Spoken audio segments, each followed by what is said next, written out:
Niti endle xipunta mamane, wow. Niti endle xipunta vabava min, wow.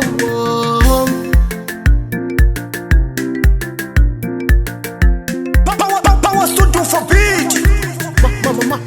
Mashtwa akukuleni kami vavanuna meni tekile ntombi yo karhi kukuleni ka mina vavanuna meni chajile ntombi yo karhi akusaseka ka yona yi tlhela se yi saseka na swiendlo n'wini akuxonga ka yona yi tlhela se yi xonga na swiendlo a hi hanya hi lirhandzu mutini wa hina a hi hanya hi ntwanano a hi hanya hi lirhandzu a hi hanya hi ntwanano kambe loko swi ri kona swin'wanyana a hina a hi ti pfalela andlwini se hi xuxana nkatanga na ku navela vo tala hikuva a hi fana na hofororo a lomu a nga kona murhandziwa hi lomu a ni li kona vavanuna ni lomu a ni li kona vavanuna hi lomu a ni kona nsati wa mina mara na ku navela vo tala mara nkingha ya kona mativa ve na mina la mutini ningo nkingha ya kona mativa ve na mina la mutini hikuva mbewu ya mina mativa a yimile masin'wini n'wina ningo ngati ya mina mativa a yi nyikeli swihlangi ni zeme ni vutisa lavakulu hikuva se swi hlule vadotori ni zeme ni hlamusela tindoda hikuva se swi hlule na tinyanga yun'wana mamani hi loko va ni pfuna lavakulu va ku hayi ni nga teki mufana wa mina ni mu hlangisa na nkatanga a ku va ku ta kumeka n'wana ni tikhome nhloko hi ka miri va bava me ni cuvuka tilweni na tifakasa tindoda tiku sweswo a swi yili vavanuna n'wini hi ku n'wana loyi a nga ta tswaliwa kala kaya a ta lumba xivongo xa mina kona a ta va xihundla xa muti lexo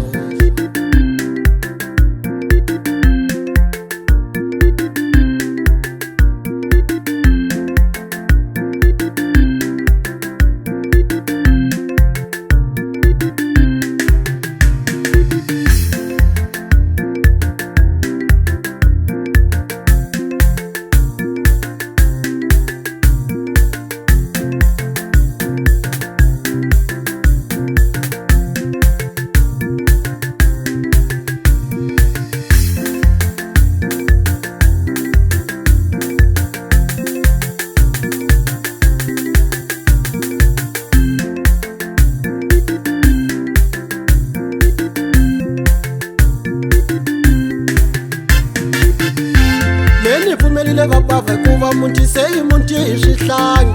meni pfumelile vabava kuva munti se hi munti hi swihlangeni naka se swi endlekile swoleswo katanga se ya xurile khwirimi se swi endlekile swoleswo katanga se ya xurile khwirimi ku tlhela se ku fika masiku yo veleka famba a ya veleka nkatanga se ku fika masiku yo veleka famba a ya veleka a jaha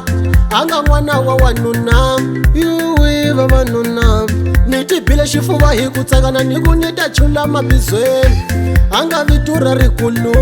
le ndumbeni vavanuna a nga vitura rikulu le gandzelweni ra papayini ku ndlulile ntlhanu wa tihoti ku tlhela se ku tlhatekela hi munhu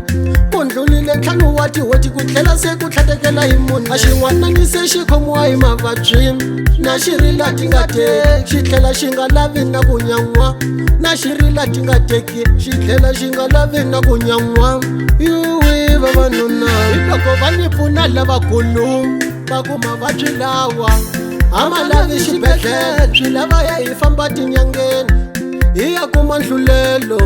yuwi vavanuna inaka me ni teke mamani na bava ni tlhela me ni teka mufana wa mina se hi rhangisana na nkatanga a ku va se hi famba le nyangeni hi fike hi kurhula na yo nyanga se hi sungula ku tirha hi fike hi kurhula na yo nyanga se hi sungula ku tirha bava se hi dibe tihlolova bava yi heta yini cuvuka matihlweni se hi hlakahlana nhloko yi ku le ka n'wina ku na ufutala likulu yi ku n'wana loyi se ya rilela xivongo va mu lava le kaya ka ye a ku va a ya kuma vitu a ya kuma vitu a mina ni hi hlamule hi xiviti nyanga leyi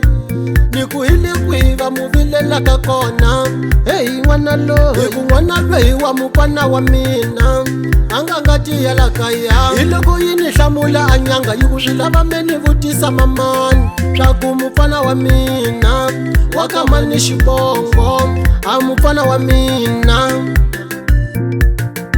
Hey jikise matihluva bava hinkwerhu se hi cuvuka mamani hayo ti tivala kolano hi tlhela se hi tala hi ku hlamala. Hey mina nga ti endla xipunto sati wa mina ni mu endle ntunga. Hi mina nga ti endla xipunta mani wa mina me ni boxe u futara yena. Hey mina nga ti endla xipunto sati wa mina ni mu endle ntunga. Hi mina nga ti endla xipunta mani wa mina me ni boxe u futara yena.